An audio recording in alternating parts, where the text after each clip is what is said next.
We'll start the session with the prayers. Om Sahana Vavatu Sahanau Bhunaktu Sahaviryam Karavavahai Tejasvinavaditamastu ma vidvishavahai. Om Shanti Shanti Shanti.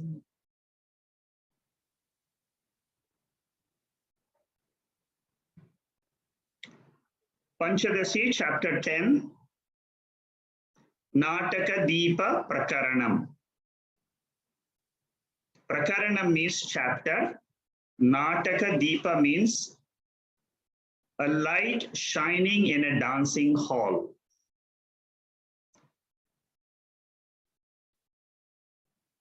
The great author Vidyaranya Swami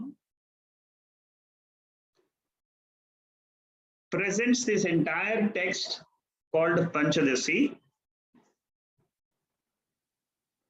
to help us understand our real nature, which is pure consciousness, Chaitanya.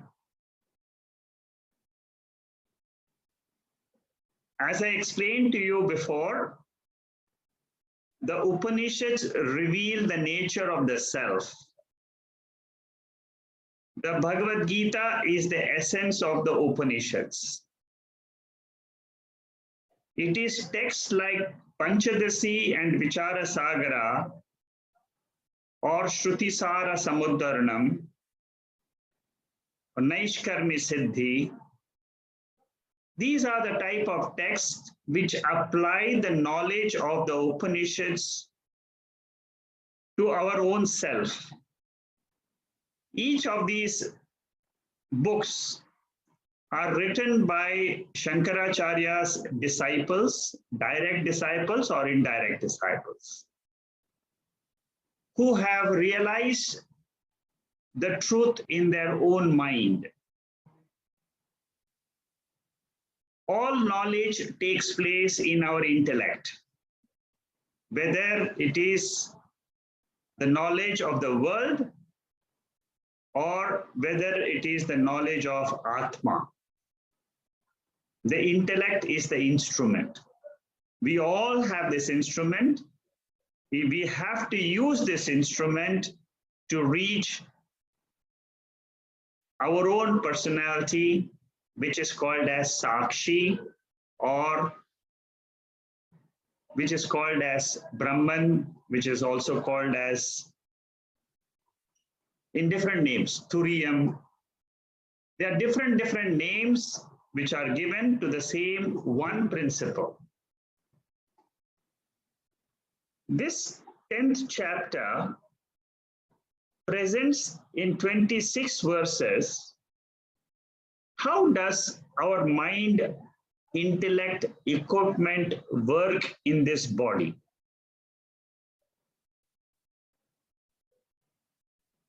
Many of us are very keen to know the mind.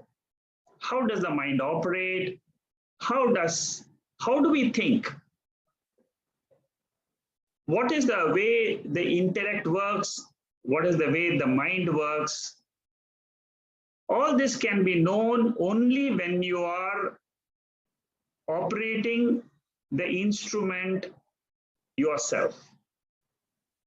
I, the sakshi, I, the witness, consciousness, awareness in this body, am using the mind and the body to know myself. Like, to know the sun, I need to see the moonlight. The moonlight manifests the sunlight. My own intellect, my own mind manifests the sakshi. So Swami Vidyaranya, in 26 beautiful verses, if you just skim through those verses yourself and see the meaning, it will take you 15 minutes to just go through these 26 verses. you will get a beautiful idea of how Vidyaranya Swami uses one example of a light in a dancing hall and explains the whole concept of sakshi. We have finished 10 verses. We are in the 11th verse. We will see today the 10th verse. The 10th verse and the 11th, all these verses, basically they deal with the operation of the mind. Throughout this chapter, you should remember that it is all teaching about our own intellect, about our own mind. How do they function? Whenever you want to know the operation of our mind, the trick is you should say, I am the sakshi. Many people get lost in meditation, they don't know what to do. If you go through this chapter, you will easily know how to handle your meditation sessions. You can just sit down quietly, apply the knowledge of these verses, and then you can see whether your mind is behaving exactly like what Vidyaranya tells us. The 10th verse talked about the light in a dancing hall is compared to the sakshi, the witness.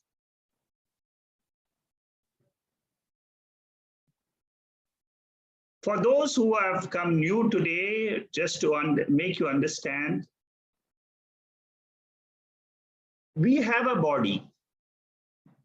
We have a mind in this body. We are only aware of the body as our real self. The Upanishads tell us that the body is not our real nature because the body exists for some time, it goes away. It cannot be the truth about myself because my experience tells me that I am always there. I exist always. I was there in childhood, I was there in youth, I am there today. The body has changed. The mind changes every day, every minute, every hour. So there is some factor in me which I don't know. When I study the Upanishads teach me that that factor, unknown factor, is called as consciousness. Satyam Jnanam Anantam Brahma. This is how Taittiriya Upanishad defines the self. When I go through these Upanishads, they tell me of an unknown nature of mind, which is consciousness, awareness. And that is my search today. What is that consciousness? With that goal in mind is how I study Panchadasi. Every chapter at the end, you should be able to get some glimpse of the sakshi. Each one of you, it is not difficult at all. Very, very simple. But you must follow every talk methodically as the way Vidyaranya puts it across. Each one of you can easily realize it at the end of every chapter, whether it is chapter 3, whether it is chapter 5, whether it is chapter 10 or chapter 1. Every chapter is independently trying to reveal the nature of the self. So the 10th verse talks about the sakshi, the light in which the sense organs, they see, they perceive the objects. The knowledge of the world enters our mind in the form of thoughts. The entire Panchadasi is written in the language of vritti. Vritti means thoughts. The whole Panchadasi, if you study the entire Panchadasi, you must note that the fundamental substance by which we experience through our sense organs is in the form of vrittis. Vritti means thought. Vritti means thought. Thought is antakarana parinama, a change in the internal instrument, which is called as the mind. So any change which happens in the mind is the real agent which experiences whatever we perceive in the world, whether it is form, whether it is sound, whether you perceive this talk, whether you hear this talk, you see my face, whatever it is, everything enters you in the form of thoughts. And they all are coordinated beautifully by the mind. And the intellect interprets whatever is the input, it interprets, and then it formulates a concept, a vision. It can be a vision of what is outside you. It can be a vision of a mountain. It can be a vision of the God. It can be a vision. It's all visions which are concepts which are internally taken in and projected by the intellect. The intellect is the understanding equipment for all of us. It is this instrument which we have to use correctly using these verses. So verse number 11, where we stopped last week, we said that upadhi means it is a medium. I gave you the definition of upadhi, samipe stitva swiyan gunan anyatra yatra adadati. That means there is, like for example, I gave you an example of a crystal, a clear crystal, and you keep a red flower near it, the crystal appears red. Similarly, pure consciousness exists all the time. But it alone exists all the time. That is the teaching. Throughout this chapter, you will have to keep this in mind. I, the consciousness, pure awareness, exist by myself, illumine myself as Swayam Jyoti. That consciousness, that light cannot be perceived by the sense organs. It cannot be known by the mind intellect, but it exists. In the last verse of this chapter, the 26th verse, Vidyaranya says, if you need proof about the existence of this light, study the Upanishads. Every Upanishad will reveal the same light. 1108 Upanishads were discovered in India. If you study those Upanishads, every Upanishad will talk about the light of Atman. It is the light of Brahman. It is the light, internal light, which all of us are. And all our seekers who existed in the past, whether it was Shankaracharya or Ramakrishna Paramahamsa or Vivekananda, all of them were seeking the same light which you and I are seeking today. All of us, all in the past, all in the future. In the future also, people will study the Upanishads. They will study the same Panchadasi. And they will be seeking the same light of consciousness, awareness, not away from them. It is not paroksha vastu. It is aparoksham. Aparoksham means it is the nearest to us. We can't even say nearest to us, but it is me, myself. That is what is this light of consciousness. Now, this light, when it is with the help of, when the body comes in place, when the body and the mind operates during the waking state, this light of consciousness, which I am in my pure nature, when the body gets illumined when I wake up and the world comes before me, I take the body as me instead of saying I am the light of consciousness in which the body is aware.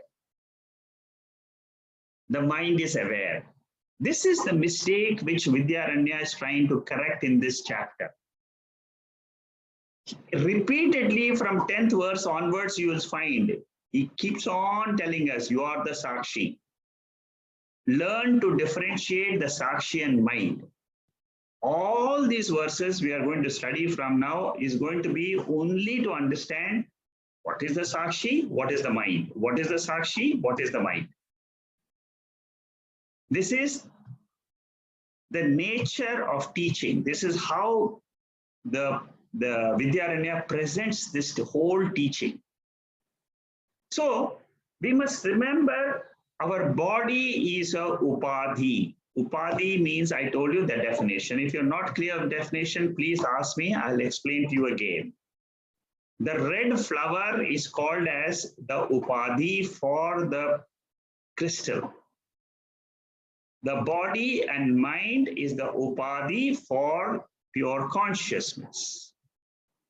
When the body, like the red flower, is near to the crystal, pure consciousness, the properties of the flower are taken by the crystal as its own properties.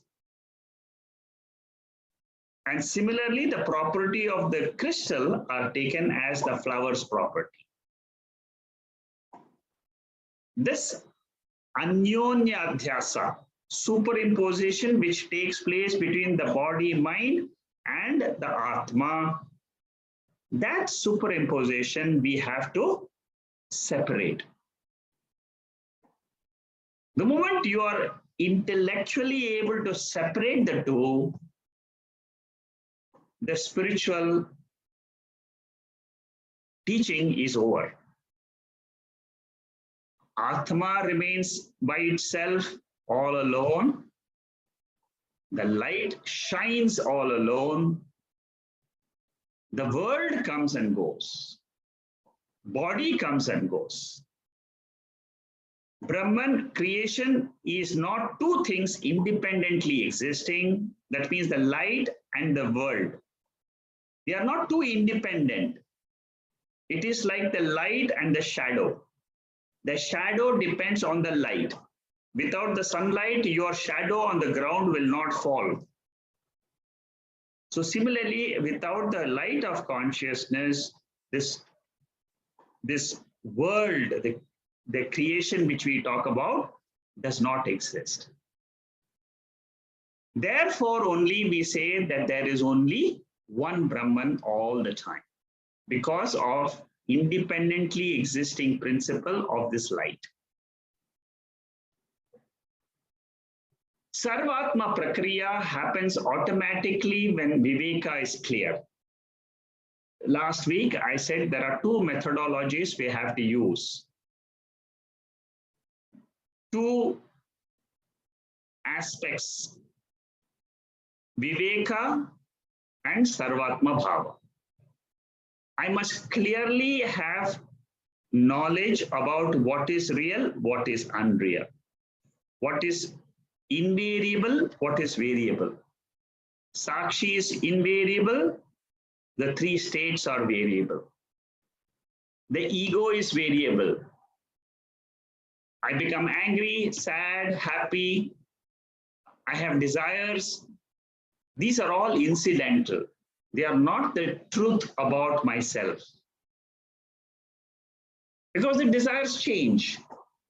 The happiness changes, the anger changes. So they are not my real nature.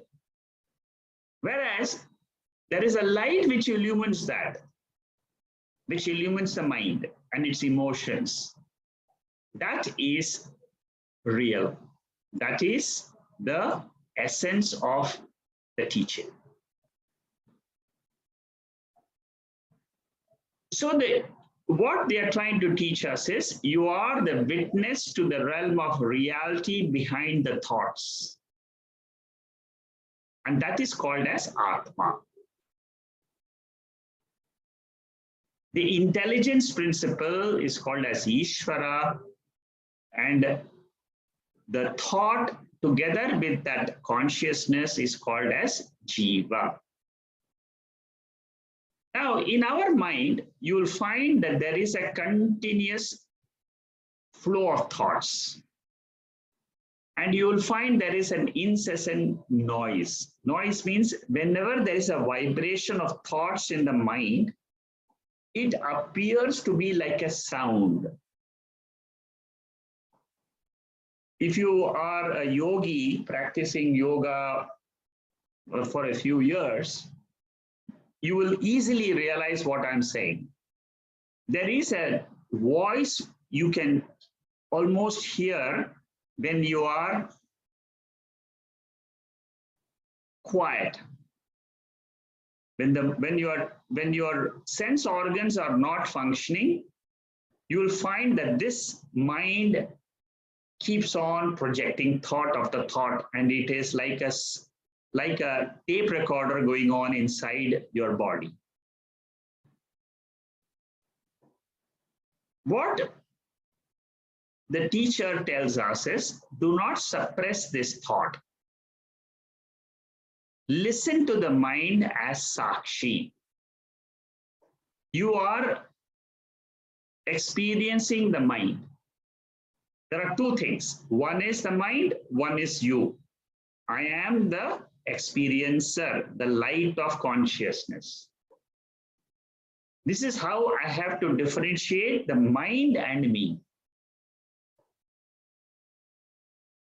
And I am the presence. That means I am that light.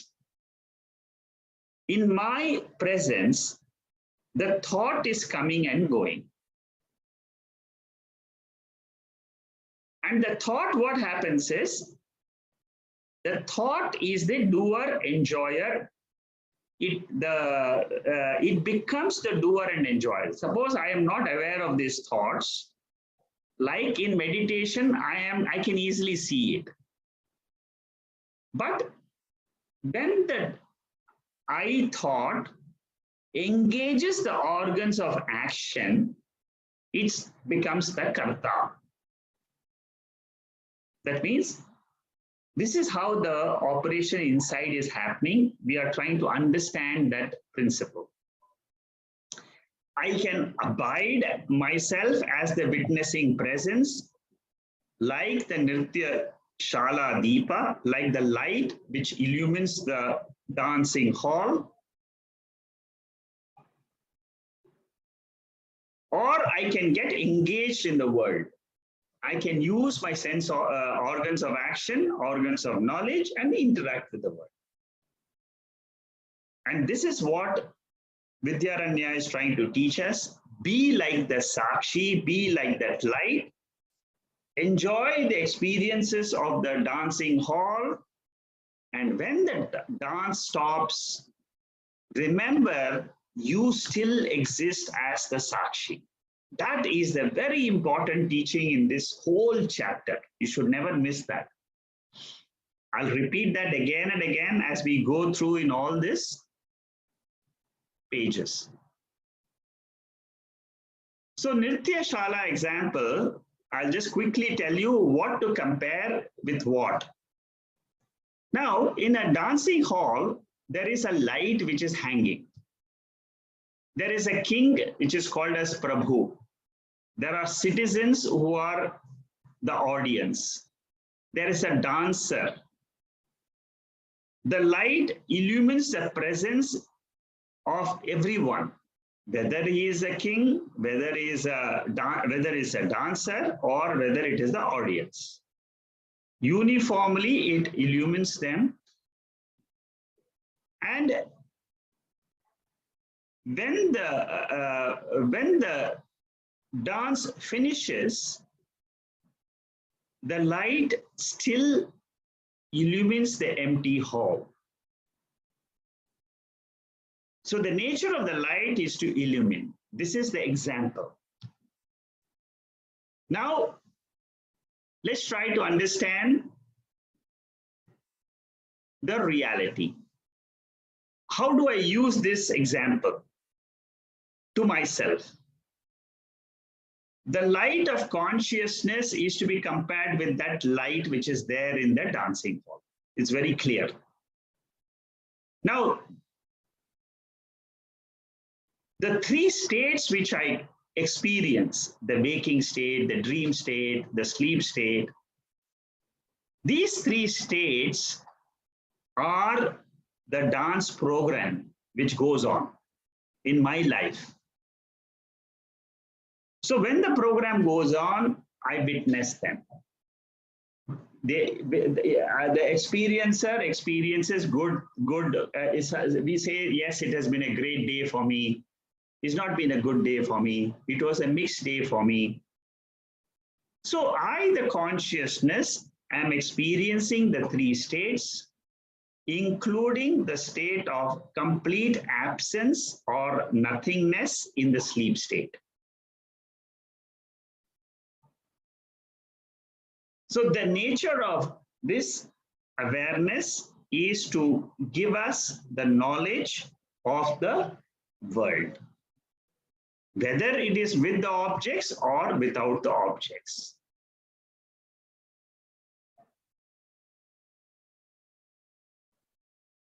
Normally, we join the mind and then we say that we are suffering. The Upanishads point out the two extremes. Either we do complete Sharanagati and say that, Lord, you are the ultimate, or we try to do everything ourselves and forget that there is something called as the Lord or sakshi principle. In the Bhagavad Gita, the second chapter, Arjuna asked the question about a realized master. There, it was told that Prajahati yada kaman sarvan partha manogatan atmanyeva atmana tushtaha. This, the third line is very, very important. A jnani is one who is happy in himself. This is very, very important. So a person who knows this illuminating principle, consciousness, is happy being abiding in his own nature. And when you abide in your own nature, what happens is this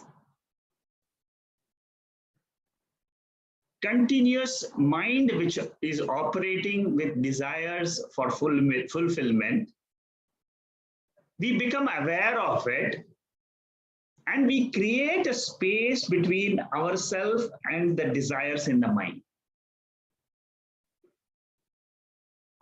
What Vidyaranya tells us is, don't get swept away by the desires and the fears in the mind. Create the distance of sakshi and the mind.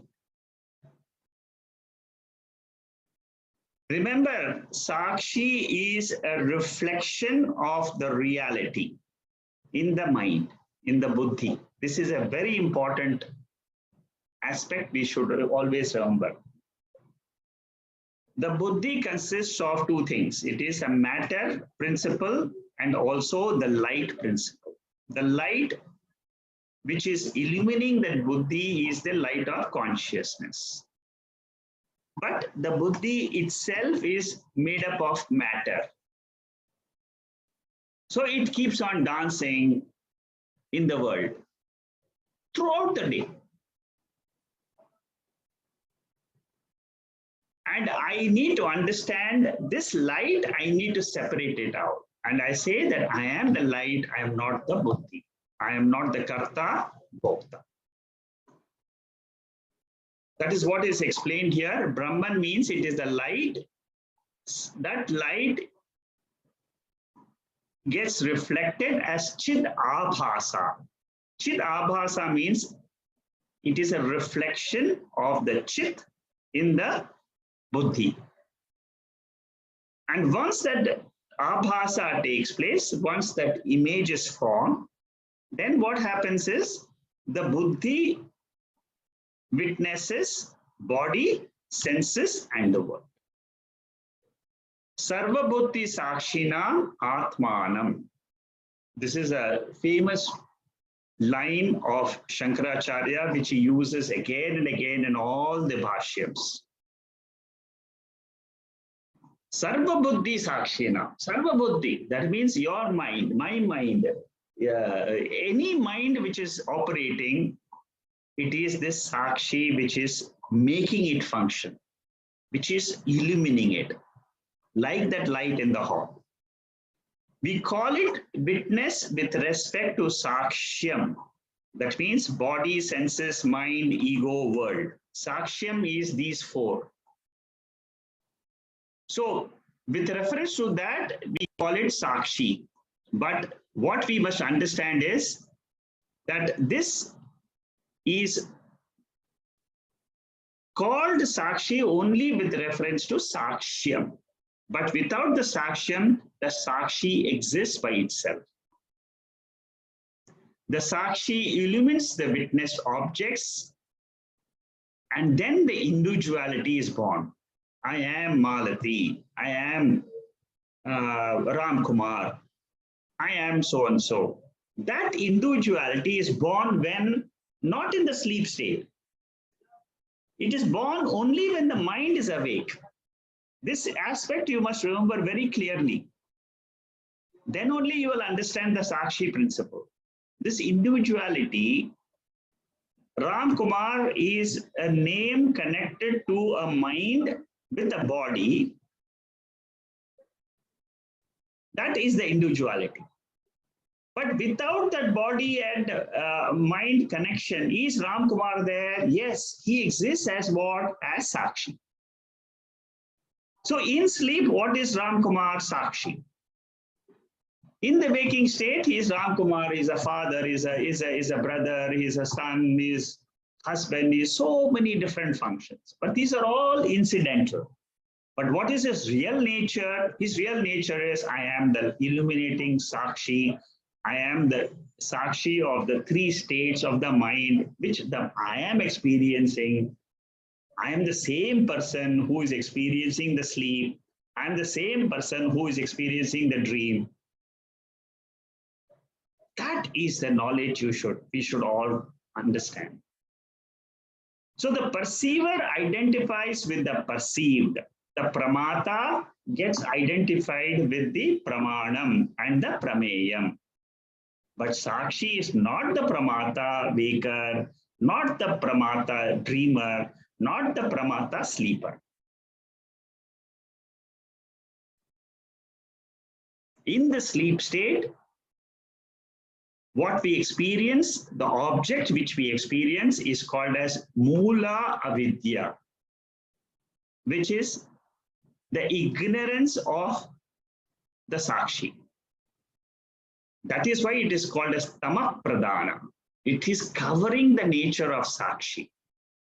Suppose this covering goes away, then I am a realized master.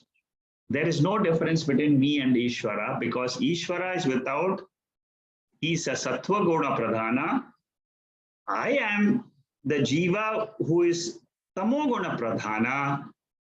I convert myself from a jivatvam nature to ishvaratvam nature, and I become the same as Brahman. This is how the methodology is. I need to break that ice. I need to clear that tamoguna in me. And the moment I remove the tamoguna, what happens is I am able to be the sakshi.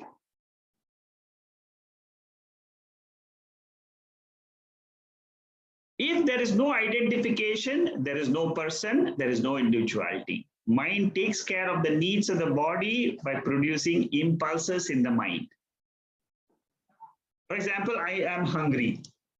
Why is the mind instrument there? The mind instrument tells me I am hungry, I must go and eat something. So for the maintenance of the body, the mind instrument has impulses. I'm thirsty, I'm tired. All these are impulses which are produced in the mind.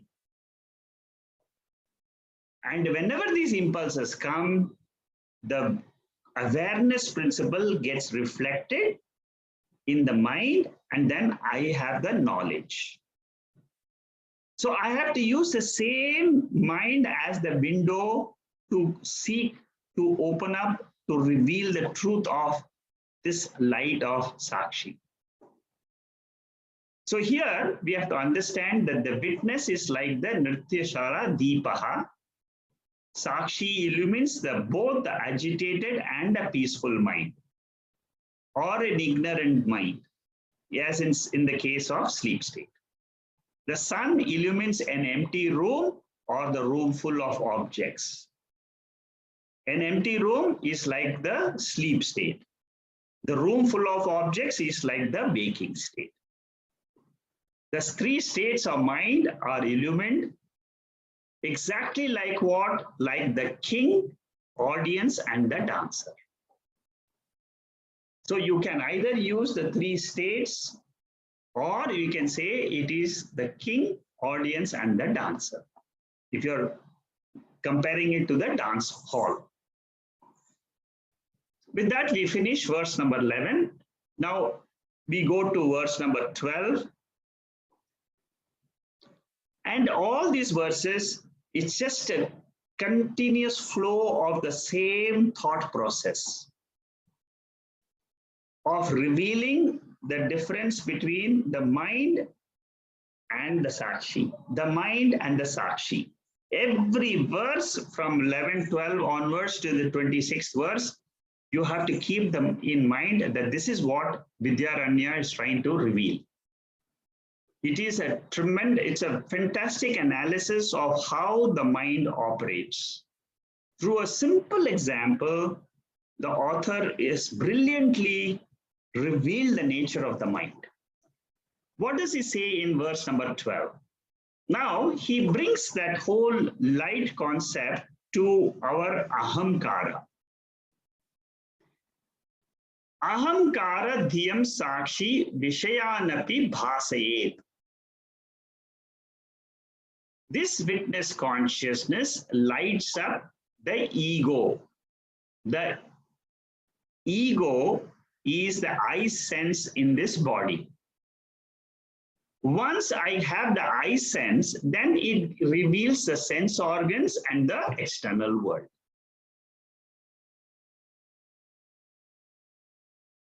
And when this ego is not there, as in sleep, that sakshi, that consciousness still remains luminous as ever. Swayam bhateva purvavat. That means it always is there. This is a very, very important. See, every verse he gives us small bits of information. Here he says that the light of consciousness is nityaha. So witness consciousness illumines the ego, the intellect, and the sense objects. Not only when they are present, but also when they are absent in the sleep state. But the consciousness is ever there and it is self-evident. Swayam Jyoti. For that light of consciousness, you don't require the sunlight to illuminate. You don't require the tube light to illumine the light of consciousness. It is in the light of consciousness the sunlight gets illumined. The tube light gets illumined. The eyes are seeing the sun. The eyes are able to see the light of the tube light. Sakshi Vishayan api bhasayed means it is this light which illumines all the Vishayas. What are the Vishayas in the dancing hall? The Prabhu, who is the king. Sabhyam, which is Sabhyam is the audience in the theater. And a Nartaki. Nartaki means a dancer. When it comes to the body level, that Sakshi is compared to the light. And that light is illumining the Prabhu. The king of the body is Ahamkara, the ego. It is this I which becomes the king as soon as you become awake in the morning. And the king goes to sleep. It is the I which goes to sleep. I is the conductor of this body throughout the day. It holds the body, it holds the mind, it holds the sense organs, and then you start the day, you end the day. Again, the next day comes, again, the next day goes. So the Ahamkara is like the king. The audience is what? Audience is made up of the 5 sense objects. Shabda, Sparsha, Rupa, Rasagandha. The sense objects are like the sensations in the mind. So the light illumines the audience, the light of consciousness illumines the sense objects and the impulses which come into the mind.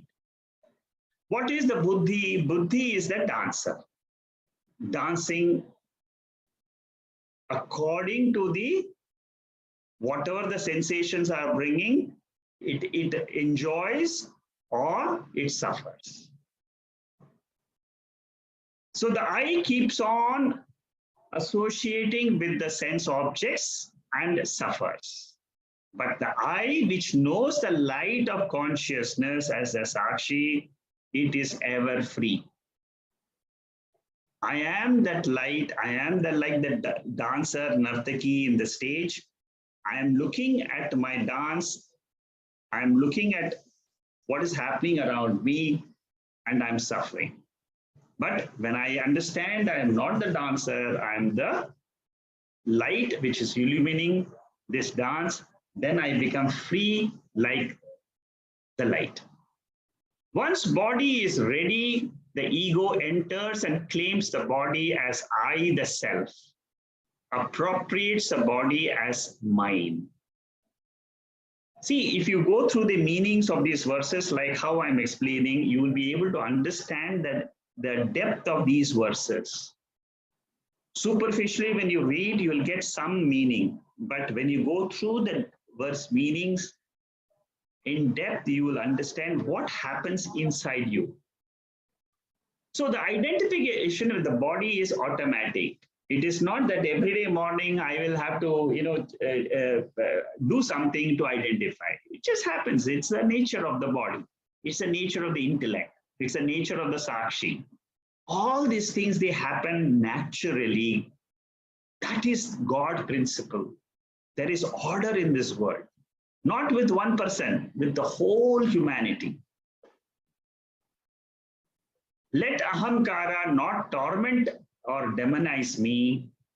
It is only an image. It is an image of the self, the original self is reflecting in this buddhi. That is what I should understand. I am the awareness in which the image of body, mind has come to light. You see, I am the screen, pure consciousness like the TV screen. That is what happens in the sleep state. The moment the body, mind gets woken up, what happens? I start seeing the movie. Like you start seeing the movie or a serial in the TV screen. The TV screen, the movie goes on till the serial is over. When the serial is over, then what happens? The image goes off. Same thing happens to us. I am still the consciousness, the TV screen. The movie is going on, I am illuminating it. Movie is off, I am illuminating the absence of that movie. Image given a name. That Ram Kumar is a name given to that particular image of the body which is functioning in the world. But the image takes itself to be the light. The problem is, if I know I'm not this body mind with that light, but I am the light separately existing, that is the teaching of Vidyaranya. Today, that Ram Kumar has taken himself to be that light.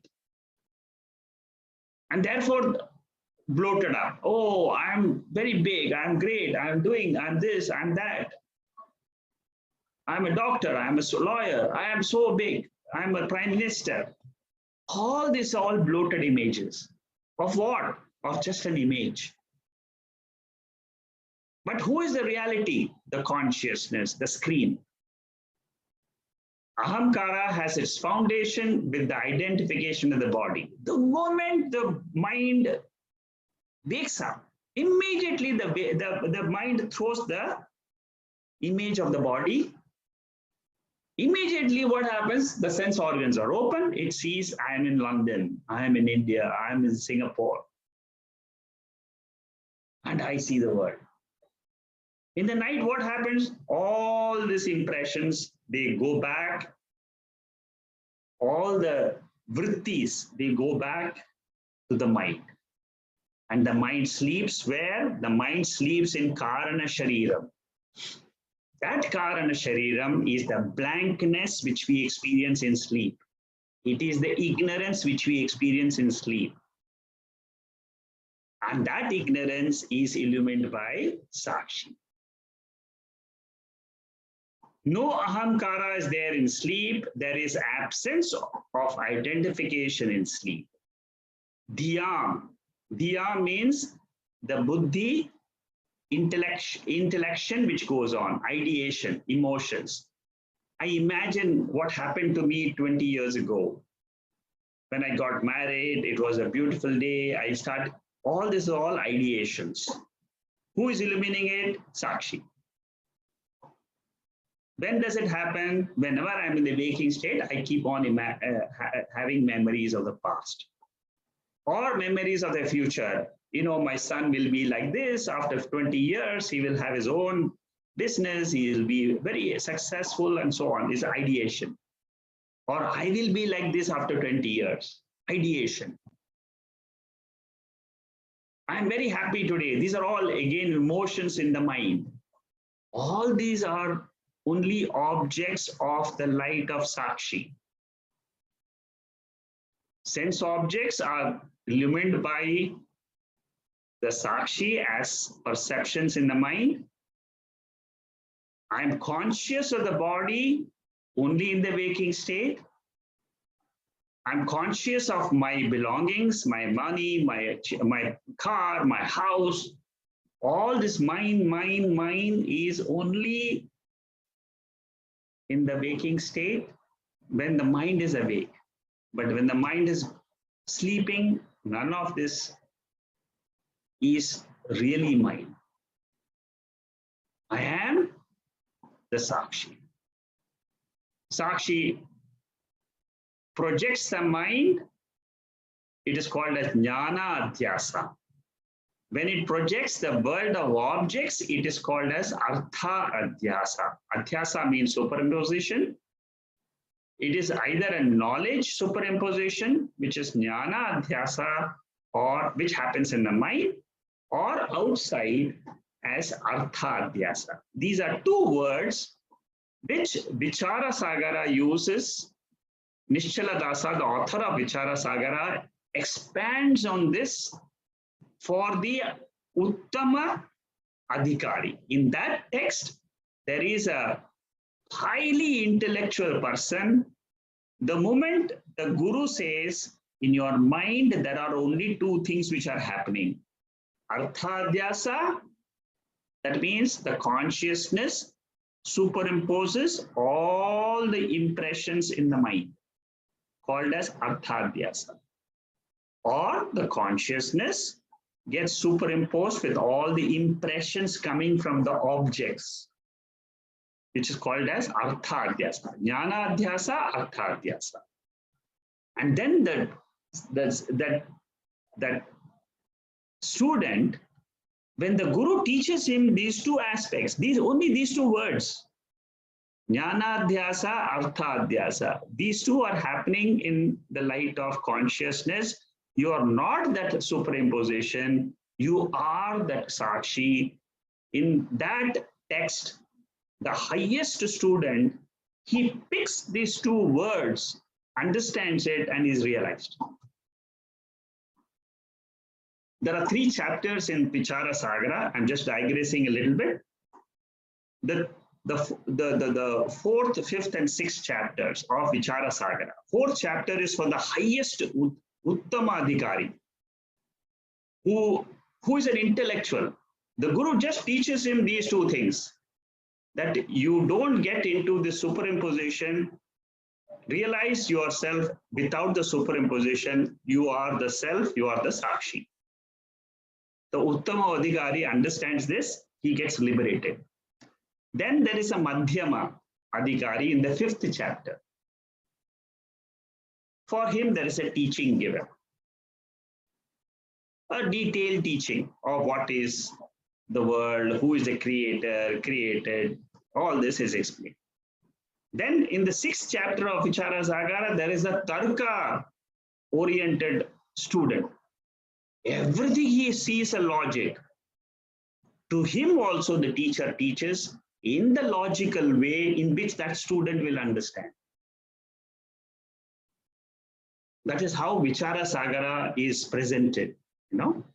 3 beautiful chapters for 3 different types of students, and the author explains in 3 different ways the same truth.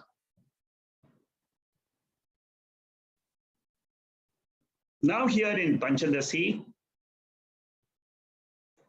there is one meditation called as Panchabhuta Dharana meditation.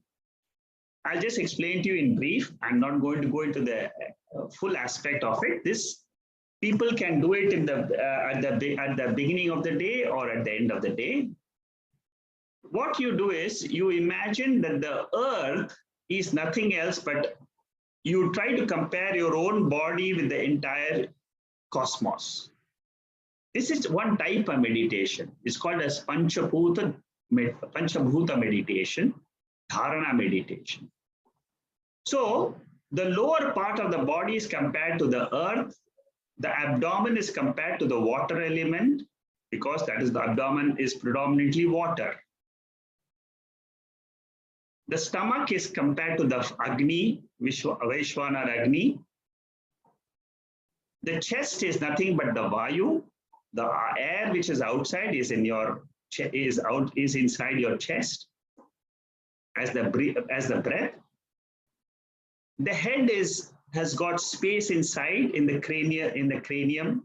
So space outside and the space inside is the same. And I am that pure existence. I am the pure Sat principle. So basically what we try to do is there is no difference between outside and inside. Outside and inside is the same principle. I am that pure existence. I say this while waking up. I say this while sleeping. Then what happens is I am able to absorb this teaching better. That is the only, that is one of the methods which is used. I'm just giving you 2 examples of how meditation can help you to absorb this knowledge. The second type of meditation is called as Pravilapana meditation, where these are all given in Chandogya Upanishad. These are all meditations. The first 5 chapters of Chandogya Upanishad is all full of meditations. Prithvi is resolved in water. Water is resolved in fire. Fire is resolved in Vayu. Vayu is resolved in space. And space, where is it resolved? In the Atma. Taittiriya Upanishad. If you remember the Taittiriya Upanishad, the same example. From Atma Akasha Sambhutaha. That is how the teaching begins. Sakshi Vishyan-api bhasaye. The Vishaya of Sakshi is the ego. The object of Sakshi is the ego. Ego means what? 3 things. Waker I, dreamer I, sleeper. So when you are self-conscious, there is always ego. That means when I am aware of myself, there is ego. When I'm not aware of myself, I am the Sakshi. When I'm received well in society, there is no self-consciousness. But when I'm hurt, when somebody tells me this man is not good, immediately I become self-conscious. He doesn't speak well. He tells a lot of stories. So immediately I become self-conscious. So this is what is called as the ego. I become conscious of myself. I need to overcome this notions of bondage in this body and abide in the self. That is my goal. But why in this goal, what stops me? The ego's vacillations. They deceive me. In order to remain as Sakshi, I don't allow this ego to cheat me. Freedom from this ego, self-consciousness is called as moksha. Being the Sakshi, remaining as a Sakshi, then I am not identified with the body, mind, and the world. Like in sleep state. You see, in the sleep state, the world is not manifest. The world manifests sattva, raja, guna, pradhana. In the unmanifest state, it is tamo, guna, pradhana. In all of them, I exist as the pure Sakshi. Vyavahara swayam bhati iti eva purvavat. In the absence of ego also, the Sakshi continues to be there. Therefore, the Sakshi is the invariable factor in the 3 stages. That is the Turiyam I. Sakshi is immanent. That means immanent means it is there, pervading the waking state, the dream state, and the sleep state. At the same time, it is beyond the 3 states. The time, space comes in Sakshi and it goes away, but still the Sakshi remains. Vivek Chodamani explains this Maya principle. Very beautiful verse. If you want to understand Maya, try to go deep into this verse. Maya is neither existent, neither non-existent. This whole waker, dreamer, sleeper is nothing but Maya. You cannot say it is existent, you cannot say it is non-existent, but it is something beyond both of them. That is what we call it as Maya. It is an appearance. So the ignorance of the rope makes the snake appear. Similarly, ignorance of the nature of the sky makes it blue. Ignorance of the sand comes as mirage water. Ignorance of the waker, the dream experience comes. The 3 states are all states of ignorances of the ego. I am the Turiyam I. The three states can be compared to water, ice, and vapor. Like it's just a comparison. Waking, dream, and sleep. And the witness merges the whole thing into one consciousness. So the first step is to stand apart. Viveka Shakti. I stand apart as a witness. The second is to say, I am the sakshi. I can exist by myself. All my experiences which I have of the time, space, everything is coming and going, but they are incidental. They are absorbed in me, the consciousness. That light of sakshi is uniform. Uniform. It is the same in all the three states. Continuously it illumines like the light of the sun. It illumines. Nothing happens. It is simultaneous, without any action, without any desire, will. It is sannendriya matrena. That means it is just by its presence it can illumine. There is no parinama. There is no change happening in the sakshi. This is how Vidyaranya tries to explain to us the nature of that self. I'll finish this 12th verse today. I'll take another 2 minutes. Dakshinamurti Stotram explains this whole phenomena like the eclipse. For those who have done this, in the deep sleep state, what happens is the whole waking and the dream states are covered. And the one who is present, illumining that, is Sri Dakshinamurti.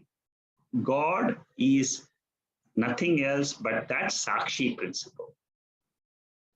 And that sakshi, is it requires anything else to produce it? No, it is Swayam Bhati.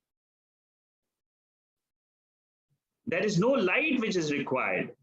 The moment you understand that I am that sakshi, you don't need anything else. It illumines itself and just remain abiding in that principle. That sakshi, when it has knowledge of the world, it is called as Visesha Jnanam. When it has the knowledge of itself, it is called as Samanya Jnanam. Nirvisesha Jnanam. Objectless awareness is the nature of sakshi. The knowledge of the world is Visesha Jnanam. It comes because of Triputi. It rises, it is incidental, Jagrat, Swapna, Sushupti. The pure entity is the absence of Triputi, and that is what is called as Turiyam. Absence of Triputi, Triputi means what? Pramata, Pramanam, Prameyam. Sakshi is the eternal illuminating principle. When the Triputi rises, Sakshi reveals. When the Triputi resolves, Sakshi reveals. The instrument is Buddhi, which is the Pramanam for the world. But for the Buddhi, it is the Sakshi, which is the Praman. Okay, so that was verse number 12. We'll continue the 13th verse next week. See, all these verses are talking, like I said, 13 to 26, each and every verse will only be dealing with this Sakshi and mind. The whole of 10th chapter is so much focus on this Sakshi and the mind. Many seekers, when it comes to the Upanishad class or Gita classes, they have asked me this question. How can I experience the difference between Sakshi and the mind? Sakshi and the mind. Many students. For all of them, this chapter is very beautiful. Just understand this chapter to understand your own mind. and not to get carried away with the mind, because you say, I am not the mind, I am the sakshi.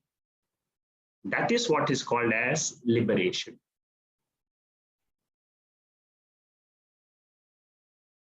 The moment you see the balance versus liberation or moksha, you'll say is so easy.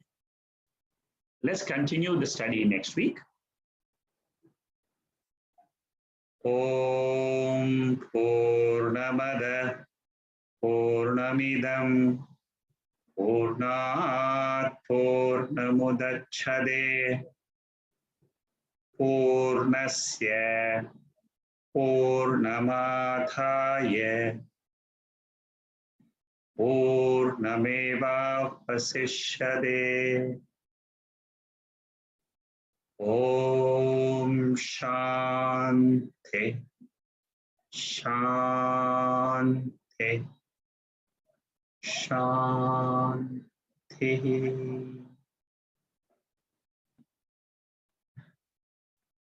Okay, there are a couple of questions I can see. You are the witness.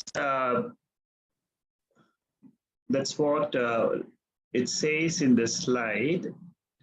Okay, let me read this first.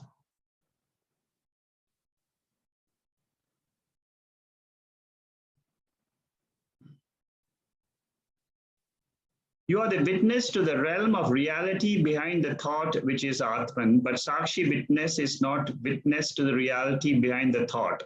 But Sakshi is Atman itself. It is witness to the modifications of the mind, not to the reality behind the modification. The witness of Brahman, Atman is Para-Brahman. Although, okay, the question is meant for the question seen after the class, question session, I mean, okay. Okay, there's a lot of discussions on this. Okay, see, what you should understand is, we are only talking Sakshi with reference to the thoughts when they arrive. It is called as Sakshi when there is Sakshyam. In the waking state, there is a Sakshyam, which means there is a waking world. With reference to the waking world, I am the Sakshi. With reference to the dream world, I am the Sakshi. With reference to the sleep world, I am the Sakshi. So Sakshi and Sakshyam, you should be very clear. Sakshyam means what is witnessed, and what is Sakshi means the witnessing principle. But this Sakshi, the name Sakshi itself goes away when there's no world. This is what happens. Suppose there is nothing to be witnessing, that Sakshi itself loses its name as Sakshi, it becomes Brahman. Brahman means what? Pure objectless awareness. This principle must be clearly understood. If this is understood, then all your questions regarding Chit, Chidabhasa, lower level, higher level, all this reflected consciousness, everything will be clear.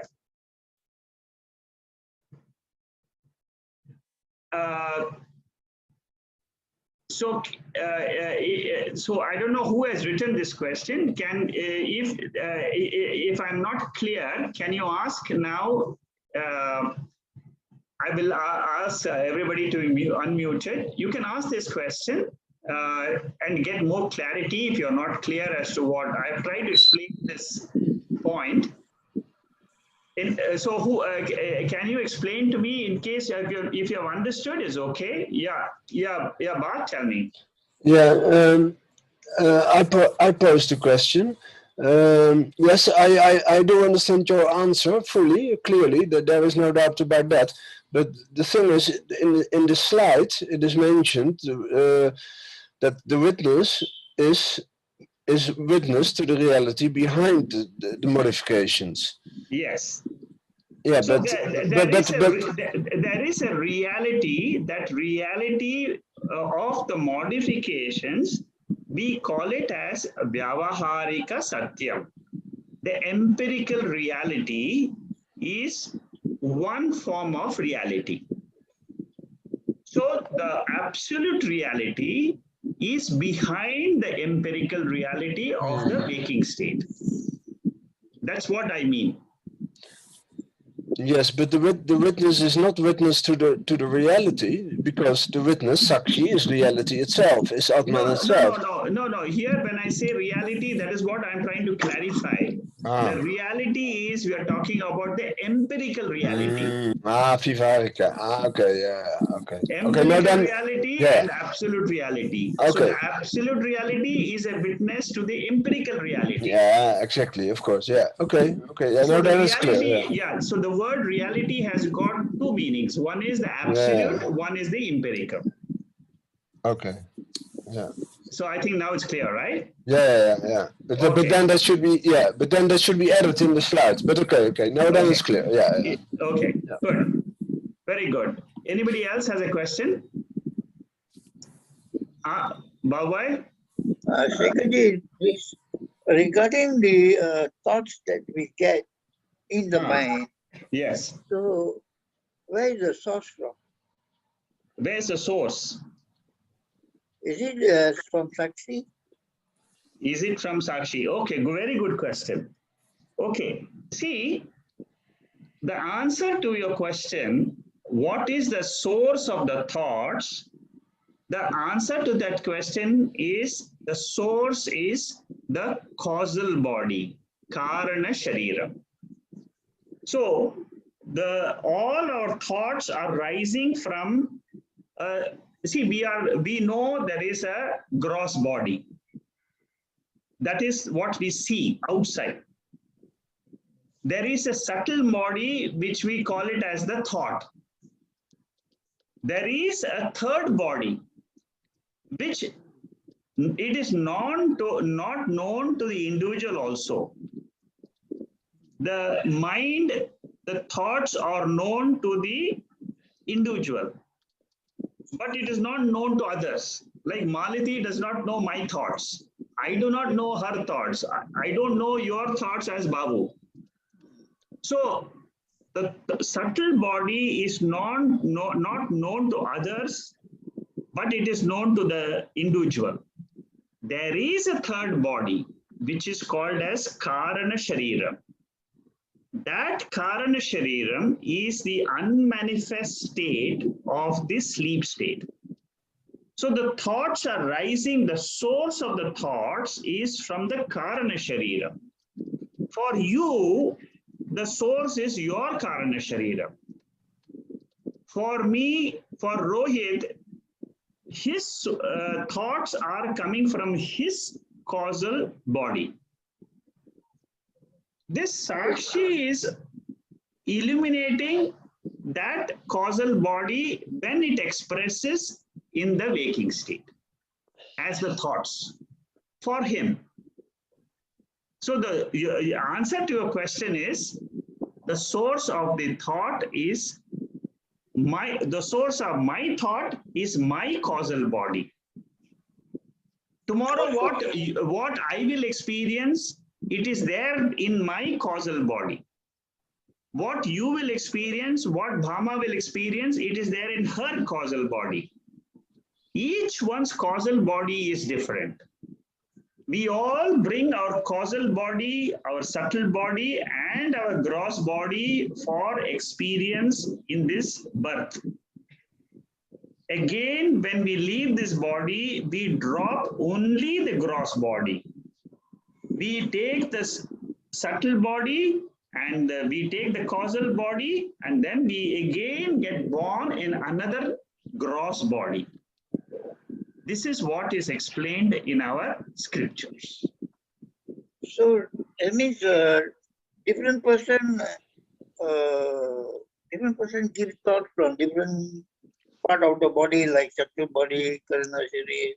Yes, yes, yes. Each body has its own causal body.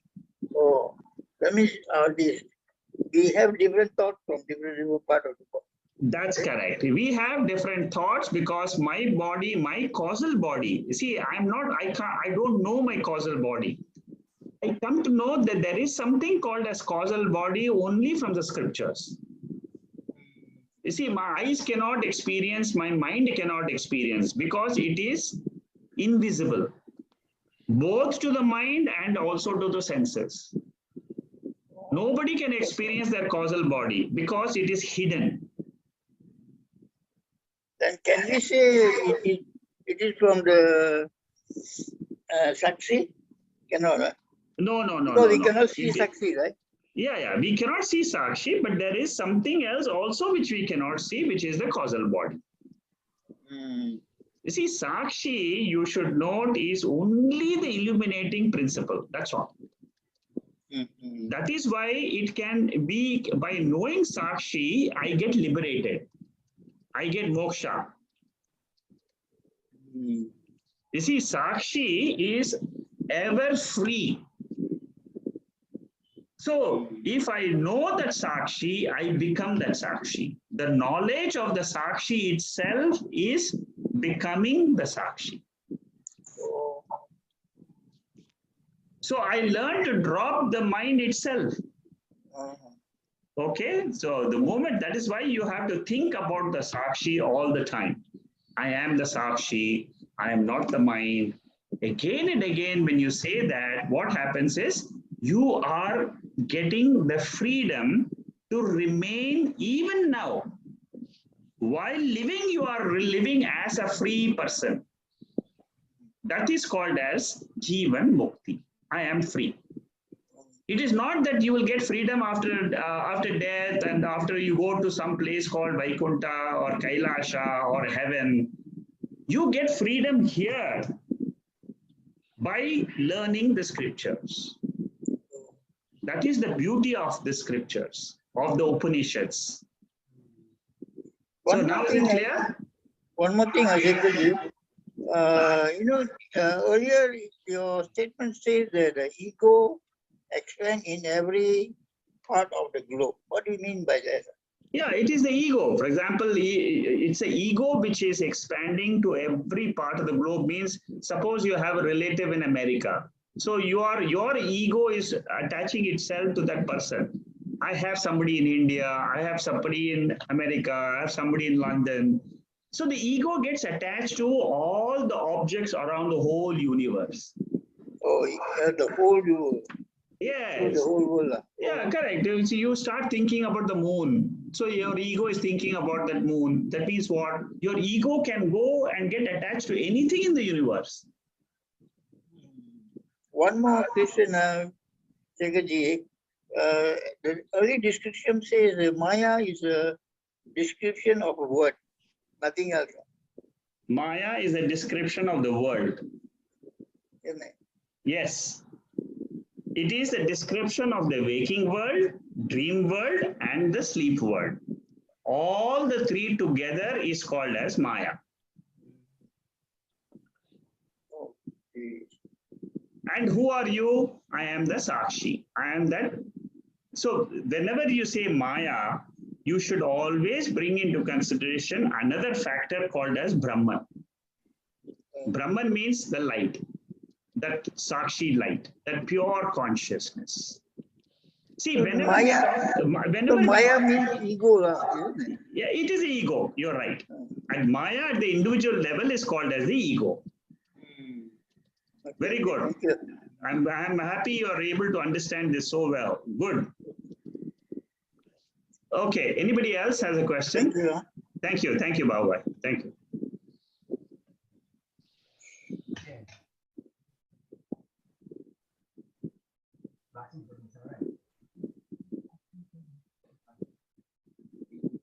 If there are no questions, then we'll move on next week to the 12th verse.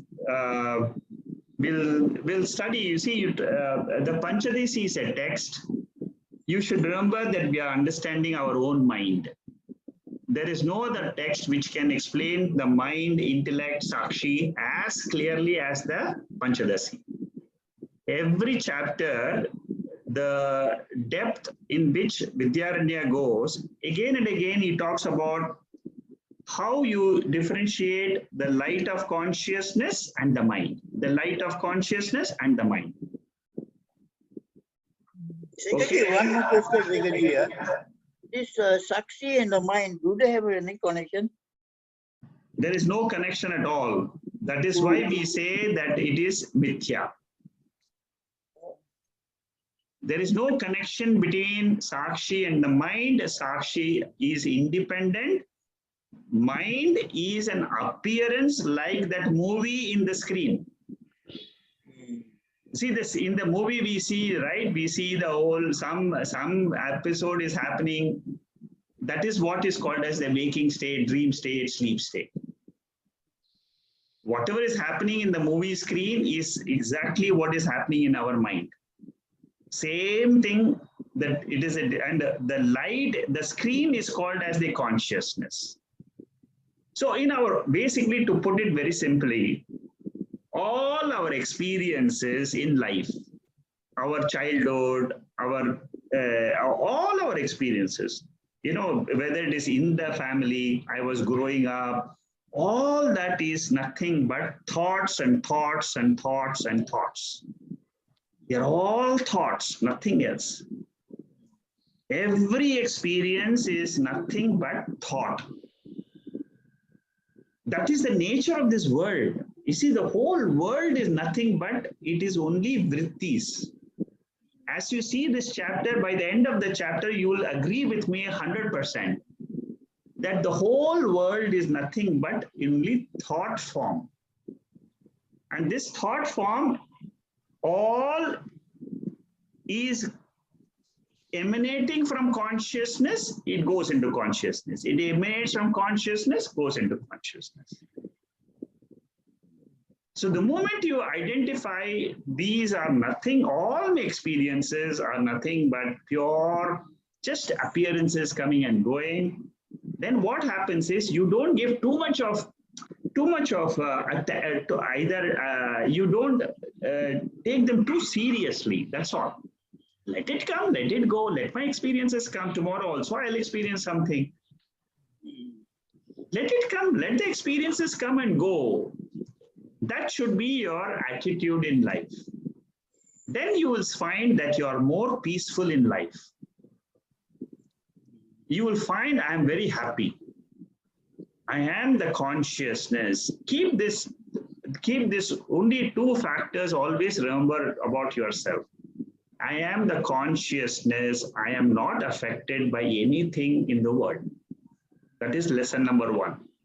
Lesson number two is I cannot stop all the experiences which come to me and go. Only two lessons you remember.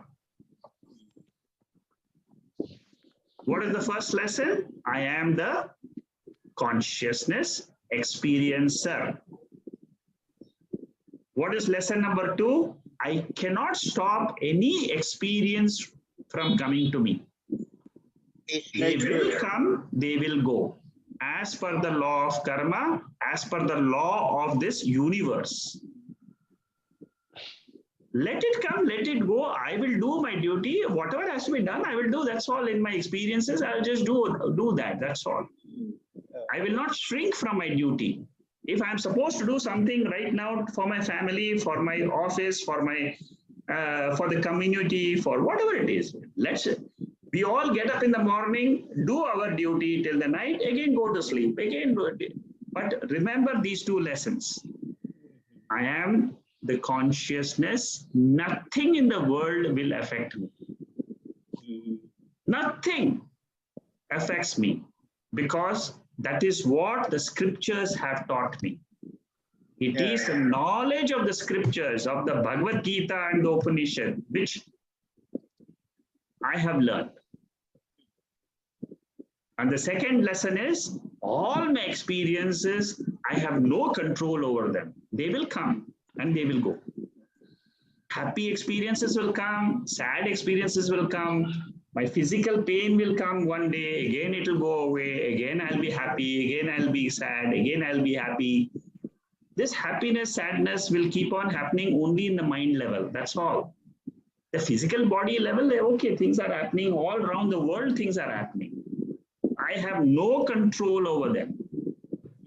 But the only thing is, I know that I am very strong because of the fact that I am of the nature of consciousness. And who is telling me this? Bhagavan is telling me. God, the creator of this universe, is telling me. Whoever has created this body is teaching me I am that principle. I am that pure consciousness. Everything else is an appearance, comes and goes, comes and goes. Yeah, 2 lessons. Don't forget these 2 lessons. Yes. These are the 2 best lessons I can get from the whole Bhagavad Gita and the Upanishads and this whole chapter. Okay? I got one question, but does it make sense? I don't know. You see, there were a friend asked me, why did God create so many countries and so many religions, and we are fighting among ourselves? Yeah. So, you know, during the old time, then call it what is the beginning of time, they had only one civilization, right? See, these are all interpretations of a human mind. See, you see that there is different religions. You see there's so many fights going on, but I don't see them. I am not seeing anything like that. I'm only seeing some appearances coming and going. That's all. The vision, your vision is different than my vision. Another person's vision is totally different. You ask a person who is meditating under the tree. Ask him, do you experience all these divisions? He say, what division is there? You are seeing the newspaper, you are reading the newspaper, you are getting affected by it. So the vision of the world depends on your own self. So when the person says, why God created the world, don't I say, what you should tell is, we don't have a WhatsApp to ask this question to God. If the God was around, I could have said, oh, why did you create it? No? So see, these are all at the level of the world. These questions can never be answered convincingly. Even if you give your friend the right answer, he will not accept it. Why? Because his mind will not allow him to accept your answer. Nobody has the right answer to creation. Yeah. Okay? Okay, any other question? Thank you. Good night. We'll see you next week. Thank you very much. Good night. Good night.